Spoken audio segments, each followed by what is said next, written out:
Baik, Assalamualaikum warahmatullahi wabarakatuh. Perkenalkan, saya Rizka Mazelisha, selaku moderator kelompok 7. Sebelumnya saya ingin berterima kasih kepada Bapak Dr. Syahrizal SEMSI yang telah membimbing kami dalam mata kuliah perilaku organisasional. Baik, pada kesempatan kali ini, saya dan rekan-rekan saya, yaitu Totia Husna, Salsabila Juwita, Arinda Renggani, Sajidah Khairah, dan saya sendiri Rizka Mazelisha ingin menyampaikan materi mengenai keberagaman dalam organisasi, sikap, dan kepuasan kerja. Baik, untuk materi pertama, materi yang akan disampaikan oleh rekan saya yaitu Rinda Renggani. Kepada Rinda, disilahkan. Pengertian keragaman dalam organisasi. Keragaman organisasi di tempat kerja mengacu pada susunan total tenaga kerja karyawan dan jumlah keragaman yang disertakan. Keragaman mengacu pada perbedaan dalam berbagai ciri pribadi yang menentukan seperti usia, jenis kelamin, ras, status perkawinan, asal etnis, agama, pendidikan, dan banyak kualitas sekunder lainnya. Tingkat keragaman dalam organisasi. Yang pertama, keragaman tingkat permukaan, mewakili karakteristik individu yang dapat terlihat, tidak terbatas pada usia, ukuran tubuh, cacat yang terlihat, ras atau jenis kelamin. Yang kedua, keragaman tingkat dalam, mencakup sifat-sifat yang tidak dapat diamati, seperti sikap, nilai, dan keyakinan. Manfaat keragaman dalam organisasi. 1. Peningkatan produktivitas, kreativitas, dan keuntungan. 2. Keterlibatan karyawan yang lebih baik. 3. Berkurangnya pergantian karyawan. 4. Reputasi perusahaan yang lebih baik. 5. Jangkauan keterampilan yang lebih luas. 6. Meningkatkan wawasan budaya. Kendala penerimaan keragaman dalam organisasi. Yang pertama, prasangka. Kedua, kesukuan. Ketiga, stereotip. Keempat, kurangnya interaksi dan komunikasi antar anggota. Kelima, diskriminasi. Keenam, pelecehan seksual. Terima kasih kepada Rinda. Materi Selanjutnya, disampaikan oleh saya sendiri. Baik, saya Rizka Mazelisha akan menyampaikan mengenai kasus dan teori. Dalam kasus ini, adanya stereotip bahwa pria memiliki karakter maskulin sedangkan wanita memiliki karakter feminim, sehingga terjadinya perbedaan antara auditor pria dan wanita, seperti pada jenjang karir, kinerja, maupun aspek-aspek lainnya. Munculnya hambatan bagi wanita berkarir telah menjadi sebuah pertimbangan dikarenakan wanita memiliki turnover yang lebih tinggi dibanding pria. Dan turnover tersebut disebabkan oleh adanya stres, sehingga hal ini menyebabkan bahwasanya wanita susah mengatur waktu antara pekerjaan dan keluarga. Adapun kutipan dari pahlawan yang pertama yaitu Buya Hamka. Salah satu pekerdalian terbesar dalam hidup adalah membiarkan pemikiran yang cermelang menjadi budak tungku yang malas yang mendahulukan istirahat sebelum lelah. Yang kedua dari Raden Ajeng Kartini mengatakan bahwasanya banyak hal yang bisa menjatuhkanmu, namun satu-satunya yang benar-benar bisa menjatuhkanmu adalah sikapmu sendiri. Baik, untuk materi berikutnya akan disampaikan oleh rekan saya Sajidah Khairah. Kepada Sajidah, disilahkan. Perkenalkan, saya Sajidah Khairah dengan NIM 200597176. Baik, saya akan melanjutkan presentasi. Pengertian sikap dan komponen utama sikap. Sikap adalah perbuatan dan tindakan yang berdasarkan pada pendirian dan keyakinan.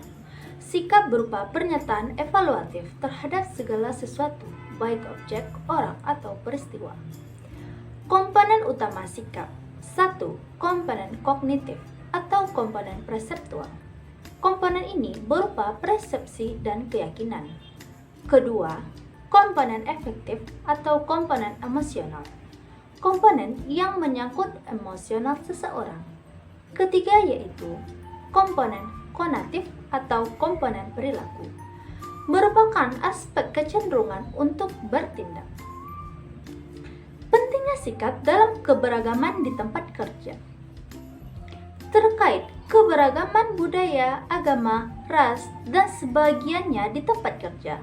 Tentu, setiap individu memiliki sikap dan kebiasaan yang berbeda-beda. Dengan begitu, kita harus memiliki sikap dan toleran yang bisa memberikan suasana nyaman dan eksklusif, terutama kita sebagai pemimpin, sehingga karyawan dari berbagai perbedaan dapat dihargai serta menciptakan budaya yang positif bagi perusahaan dan karyawan. Terima kasih kepada Sajida. Selanjutnya, materi yang akan disampaikan oleh Totia Husna. Kepada Tia, disilahkan. Baiklah, selanjutnya saya akan menjelaskan tentang pengertian kepuasan kerja. Secara umum, kepuasan kerja adalah perasaan positif tentang pekerjaan yang dihasilkan dari evaluasi karakteristiknya. Menurut para ahli, Greenberg dan Barom mendeskripsikan kepuasan kerja sebagai sikap positif atau negatif yang dilakukan individu terhadap pekerjaan mereka.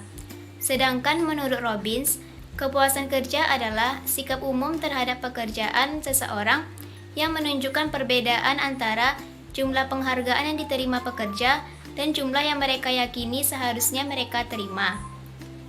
Berdasarkan hal ini, seseorang dengan kepuasan kerja yang tinggi memiliki perasaan positif tentang pekerjaan tersebut, sedangkan orang dengan kepuasan kerja yang rendah memiliki perasaan negatif. Selanjutnya yaitu bagaimana mengukur kepuasan kerja. Cara mengukur kepuasan kerja ada dua. Pertama, yaitu menggunakan peringkat global tunggal. Dengan cara, satu pertanyaan dibagi dengan satu jawaban. Maksud cara ini yaitu, jawaban atas satu pertanyaan seperti, semua hal yang dipertimbangkan, seberapa puaskah Anda dengan pekerjaan Anda? Lalu, responden melingkari angka antara 1 dan 5 pada skala dari sangat puas hingga sangat tidak puas. Kedua, yaitu penjumlahan aspek pekerjaan. Dengan cara banyak pertanyaan dibagi satu rata-rata. Maksudnya elemen kunci dalam pekerjaan seperti jenis pekerjaan, keterampilan dibutuhkan, pengawasan, gaji sekarang, peluang promosi, dan hubungan dengan rekan kerja. Responden menilai ini pada skala standar dan peneliti menambahkan peringkat untuk menciptakan skor kepuasan kerja secara keseluruhan. Selanjutnya yaitu apakah karyawan puas dengan pekerjaan mereka. Berdasarkan studi independen yang diadakan di Amerika Serikat, selama 30 tahun terakhir, mayoritas para pekerja puas dengan pekerjaan mereka. Tetapi levelnya cenderung menurun. Tingkat kepuasan kerja dapat sangat bervariasi dalam budaya yang berbeda di seluruh dunia. Hal ini dikarenakan orang biasanya lebih puas dengan pekerjaan mereka secara keseluruhan, pekerjaan itu sendiri, dan penyelia, serta rekan kerja mereka, daripada gaji dan peluang promosi.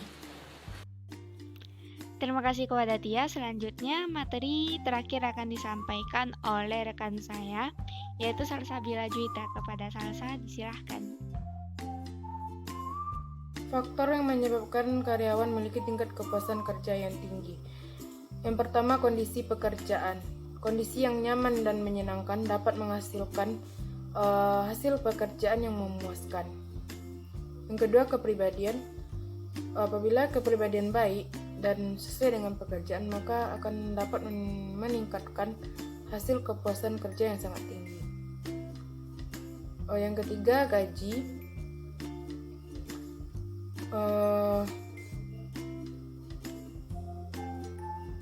Kemudian tanggung jawab sosial perusahaan adalah akuntabilitas dan pelayanan yang dibutuhkan serta berkontribusi secara signifikan terhadap peningkatan kepuasan kerja.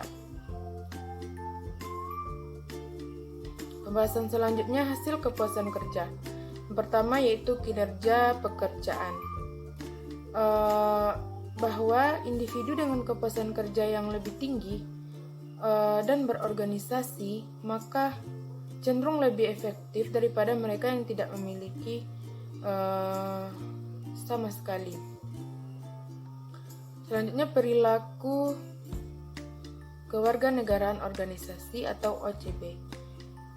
Hal ini juga berkorelasi dengan kepuasan kerja, di mana orang yang lebih puas dengan pekerjaan, mereka lebih mungkin terlibat dalam perilaku kewarganegaraan karena adanya dasar kepercayaan yang diberikan oleh manajer.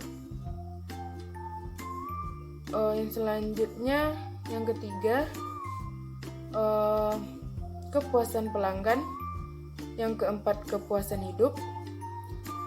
Bahwa penelitian di Eropa menunjukkan kepuasan hidup berkorelasi juga dengan kepuasan kerja, yaitu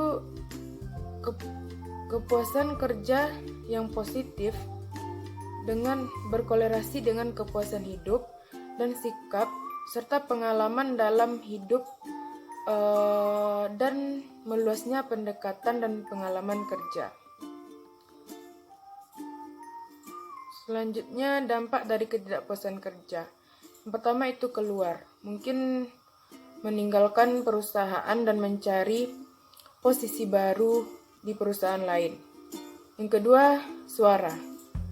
Suara ini mencakup tanggapan atau upaya untuk memperbaiki kondisi, termasuk menyarankan perbaikan, mendiskusikan masalah dengan atasan, dan melakukan aktivitas serikat. Kemudian loyalitas. Hal ini adalah optimis menunggu kondisi membaik, termasuk membela organisasi dalam menghadapi kritik eksternal. Perilaku kerja yang tidak produktif. Yang pertama yaitu ketidakhadiran.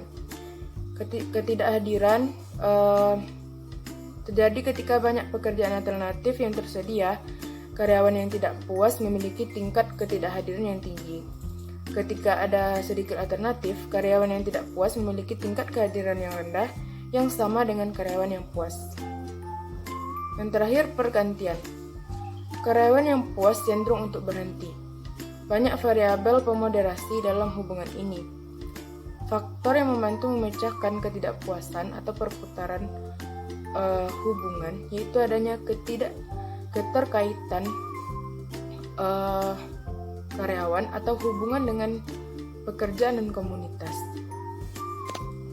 Karyawan yang melekat tampaknya cenderung tidak ingin mempertimbangkan prospek pekerjaan yang alternatif. Baik, sekian dari penampilan kelompok 7. Saya Rizka Mazelisha selaku moderator. Pamit undur diri. Banyak maaf. Wabillahi taufiq wal hidayah. Wassalamualaikum warahmatullahi wabarakatuh.